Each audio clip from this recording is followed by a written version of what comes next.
ആകാശവാണി. നമസ്കാരം. വാർത്തകൾ വായിക്കുന്നത് കൃഷ്ണ പ്രകൃതി.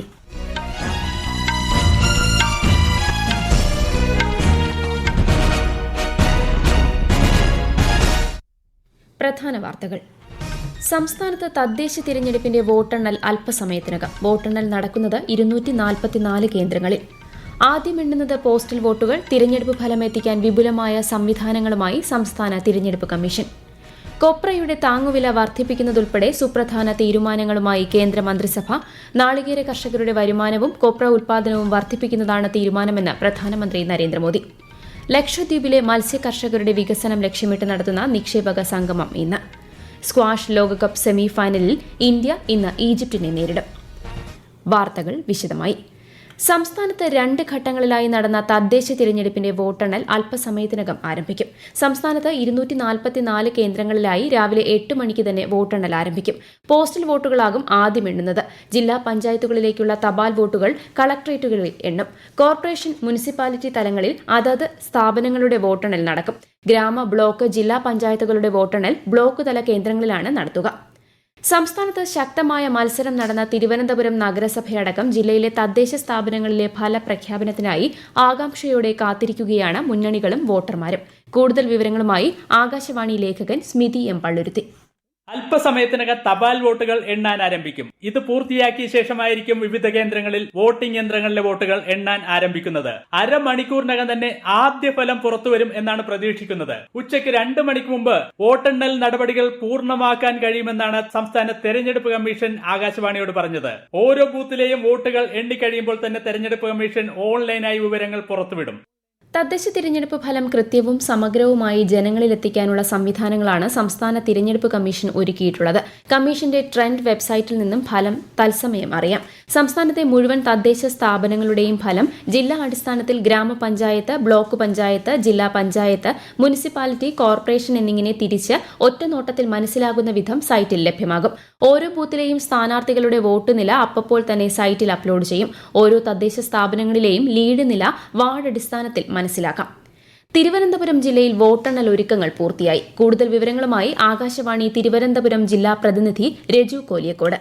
തിരുവനന്തപുരം ജില്ലയിലാകെ 16 വോട്ടെണ്ണൽ കേന്ദ്രങ്ങളാണ് സജ്ജീകരിച്ചിരിക്കുന്നത്. കോർപ്പറേഷന്റെ വോട്ടെണ്ണൽ കേന്ദ്രം മാർ ഇവാനിയോസ് കോളേജാണ്. നെയ്യാറ്റിൻകര മുനിസിപ്പാലിറ്റിയിൽ നെയ്യാറ്റിൻകര ഗവൺമെന്റ് ഹയർ സെക്കൻഡറി സ്കൂളിലും, നെടുമങ്ങാട് മുനിസിപ്പാലിറ്റിയിൽ BHS മഞ്ചയിലും, ആറ്റിങ്ങൽ മുനിസിപ്പാലിറ്റിയിൽ ആറ്റിങ്ങൽ നഗരസഭാ കാര്യാലയത്തിലുമാണ് വോട്ടെണ്ണുന്നത്. വർക്കല നഗരസഭാ കാര്യാലയമാണ് വർക്കല മുനിസിപ്പാലിറ്റിയുടെ വോട്ടെണ്ണൽ കേന്ദ്രം. ബ്ലോക്ക് പഞ്ചായത്ത് തലങ്ങളിൽ പ്രദേശത്തെ വിവിധ സ്കൂളുകളിലും കോളേജുകളിലുമാണ് വോട്ടെണ്ണൽ സജ്ജീകരിച്ചിരിക്കുന്നത്. തദ്ദേശ സ്ഥാപനങ്ങളിലേക്കുള്ള പൊതു തിരഞ്ഞെടുപ്പിൽ ഏറ്റവും അധികം വോട്ടർമാരാണ് ഇത്തവണ വോട്ട് ചെയ്തത്. കഴിഞ്ഞ തവണത്തേക്കാൾ 73,866 വോട്ടുകളാണ് അധികമായി പോൾ ചെയ്തതെന്ന് സംസ്ഥാന തിരഞ്ഞെടുപ്പ് കമ്മീഷൻ വ്യക്തമാക്കി. 73.69% പോളിംഗാണ് ഇത്തവണ രേഖപ്പെടുത്തിയത്. തദ്ദേശ തിരഞ്ഞെടുപ്പിന്റെ വോട്ടെണ്ണലിനായി കൊല്ലം ജില്ലയിൽ ഒരുക്കങ്ങൾ പൂർത്തിയായി. വിശദാംശങ്ങളുമായി ആകാശവാണി കൊല്ലം ജില്ലാ പ്രതിനിധി നീരജ് ലാൽ.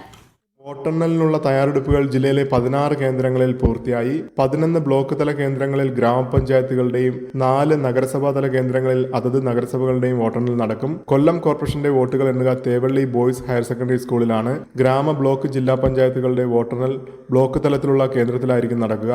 കൊല്ലം കോർപ്പറേഷനിൽ വോട്ടിംഗ് ശതമാനത്തിലുണ്ടായ കാര്യമായ കുറവിന്റെ പരിണിത ഫലം എന്താകുമെന്ന കണക്കുകൂട്ടലിലായിരുന്നു വോട്ടെടുപ്പിന് ശേഷം ഇതുവരെയുള്ള ദിവസങ്ങളിൽ മുന്നണികൾ. വോട്ടർമാരുടെ ഉള്ളിലിരിപ്പ് നമുക്ക് ഏതാനും മണിക്കൂറുകൾക്കുള്ളിൽ മനസ്സിലാക്കാം. പത്തനംതിട്ട ജില്ലയിൽ 12 വോട്ടെണ്ണൽ കേന്ദ്രങ്ങളാണ് സജ്ജീകരിച്ചിട്ടുള്ളത്. 1099 നിയോജക മണ്ഡലങ്ങളിലായി നടന്ന തിരഞ്ഞെടുപ്പിൽ ജില്ലയിൽ 3549 സ്ഥാനാർത്ഥികളാണ് ജനവിധി തേടിയത്. മലപ്പുറം ജില്ലയിൽ വോട്ടെണ്ണലിനായി 28 കേന്ദ്രങ്ങൾ പ്രവർത്തിക്കും. ജില്ലാ പഞ്ചായത്തിലേക്കുള്ള വോട്ടുകൾ ബ്ലോക്ക് കേന്ദ്രങ്ങളിലാണ് എണ്ണുക. 15 ബ്ലോക്ക് പഞ്ചായത്തുകളിലായി 15 കേന്ദ്രങ്ങളാണുള്ളത്. ബ്ലോക്ക് കേന്ദ്രങ്ങളിൽ തന്നെ ഗ്രാമപഞ്ചായത്തുകളിലെ വോട്ടെണ്ണലും നടക്കും. കണ്ണൂർ ജില്ലയിലും എല്ലാ ഒരുക്കങ്ങളും പൂർത്തിയായി. വിശദാംശങ്ങളുമായി ആകാശവാണി കണ്ണൂർ ജില്ലാ പ്രതിനിധി KO ശശിധരൻ. ജില്ലയിൽ വോട്ടെണ്ണുന്നതിനായി നിയോഗിച്ച ഉദ്യോഗസ്ഥർ ഉൾപ്പെടെയുള്ളവർ വോട്ടെണ്ണൽ കേന്ദ്രത്തിൽ എത്തിക്കഴിഞ്ഞു. കോർപ്പറേഷനിലും 8 നഗരസഭകളിലും 11 ബ്ലോക്ക് പഞ്ചായത്തുകളിലുമായി 20 കേന്ദ്രങ്ങളാണ് സജ്ജീകരിച്ചിട്ടുള്ളത്. മട്ടന്നൂർ നഗരസഭ ഒഴികെയുള്ള 92 തദ്ദേശ സ്ഥാപനങ്ങളിലെ 1812 വാർഡുകളിലാണ് ജില്ലയിൽ വോട്ടെടുപ്പ് നടന്നത്. 5472 സ്ഥാനാർത്ഥികളാണ് ജനവിധിക്കായി കാത്തിരിക്കുന്നത്. ആന്തൂർ നഗരസഭയിലും മലപ്പട്ടം, കണ്ണപുരം ഗ്രാമപഞ്ചായത്തുകളിലുമായി 14 സ്ഥാനാർത്ഥികൾ നേരത്തെ എതിരില്ലാതെ തെരഞ്ഞെടുക്കപ്പെട്ടിട്ടുണ്ട്. വിജയാഹ്ലാദ പ്രകടനങ്ങൾക്ക് പോലീസ് കർശന നിയന്ത്രണം ഏർപ്പെടുത്തിയിരിക്കുകയാണ്. തദ്ദേശ തെരഞ്ഞെടുപ്പിന്റെ വോട്ടെണ്ണലുമായി ബന്ധപ്പെട്ട പ്രത്യേക വാർത്താ ബുള്ളറ്റിനുകൾ ആകാശവാണി തിരുവനന്തപുരം പ്രാദേശിക വാർത്താ വിഭാഗം പ്രക്ഷേപണം ചെയ്യും. പതിവ് ബുള്ളറ്റിനുകൾക്ക് പുറമെ രാവിലെ 9:30, 10:15, 11:30, ഉച്ചയ്ക്ക് ശേഷം 2:30, 3:30, 4:30 എന്നീ സമയങ്ങളിൽ 5 മിനിറ്റ് ദൈർഘ്യമുള്ള ബുള്ളറ്റിനുകൾ ഉൾപ്പെടുത്തിയിട്ടുണ്ട്. 2020 നടന്ന തദ്ദേശ തിരഞ്ഞെടുപ്പിൽ LDF-നായിരുന്നു മേൽക്കൈ. 941 ഗ്രാമപഞ്ചായത്തുകളിൽ 514 എണ്ണം LDF-ഉം 375 എണ്ണം UDF-ഉം 23 എണ്ണം NDA-യും നേടി. 6 കോർപ്പറേഷനുകളിൽ 5 ഇടത്ത് LDF-ഉം 1 ഇടത്ത് UDF-ഉം വിജയിച്ചു. 86 മുനിസിപ്പാലിറ്റികളിൽ 43 എണ്ണം LDF-ഉം 41 എണ്ണം UDF-ഉം നേടി. NDA 2 ഇടത്ത് വിജയിച്ചു. ഈ വാർത്തകൾ ആകാശവാണിയിൽ നിന്ന്. ആകാശവാണി വാർത്തകളും വാർത്താധിഷ്ഠിത പരിപാടികളും all India radio news Thiruvananthapuram YouTube ചാനലിലും all India radio news Thiruvananthapuram Facebook പേജിലും AR News_ തിരുവനന്തപുരം ഇൻസ്റ്റഗ്രാം അക്കൌണ്ടിലും AR News_TVM X ഹാൻഡിലും ലഭ്യമാണ്. കൊപ്രയ്ക്കുള്ള താങ്ങുവില വർദ്ധിപ്പിക്കാൻ കേന്ദ്ര മന്ത്രിസഭ അനുമതി നൽകി. 2027 സെൻസസിന് 11,718 കോടി രൂപയുടെ ബജറ്റിനും കേന്ദ്ര മന്ത്രിസഭ അംഗീകാരം നൽകി.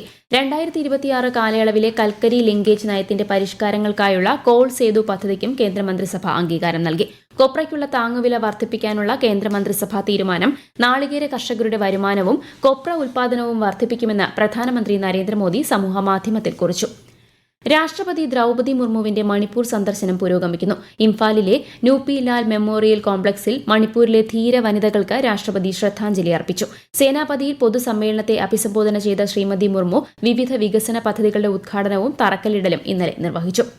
ലക്ഷദ്വീപ് ഭരണകൂടവുമായി സഹകരിച്ച് ഫിഷറീസ് വകുപ്പ് സംഘടിപ്പിക്കുന്ന നിക്ഷേപക സംഗമം ഇന്ന് ബംഗാരം ദ്വീപിൽ നടക്കും.